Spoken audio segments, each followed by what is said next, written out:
असे प्लास्टिकचे storage box घरात असायलाच पाहिजे, कारण की ना याच्यात आपण ज्वेलरी किंवा इतर सामान खूप छान पद्धतीने ऑर्गनाइज्ड करून ठेवू शकतो. किराण्यातील ह्या ज्या वस्तू असतात, साबण वगैरे, ते ठेवण्यासाठी या बॉक्सचा खूप चांगला असा मला उपयोग झालेला आहे.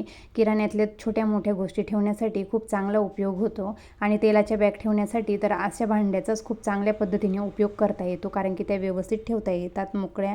अशा पद्धतीने आपण घरात जर छोटे मोठे स्टोरेज बॉक्स केले तर आपलं काम खूप छान पद्धतीने हलकं होऊन जातं. मसाल्याचा डब्बा क्लीन केला म्हणजे नवीनच मसाला बॉक्स घेतला आहे. मागील व्हिडिओमध्ये मी तुम्हाला दाखवलं होतं. त्याच्यामध्ये छान असे सगळे मसाले ठेवून घेतले. मग जुन्या बॉक्सचं काय केलं हे तुम्ही मला विचारणारच, ते पुढे जाऊन सांगते.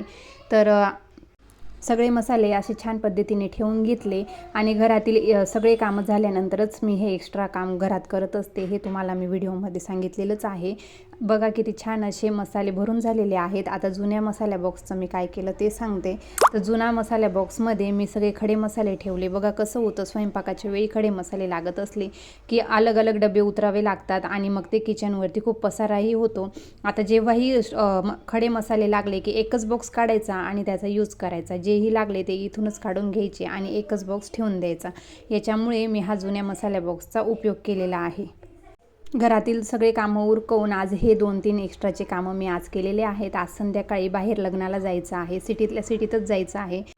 छान अशी रेडी झालेली आहे. लग्नाचा व्हिडिओ मी पुढे शेअर करतेच तुमच्यासोबत.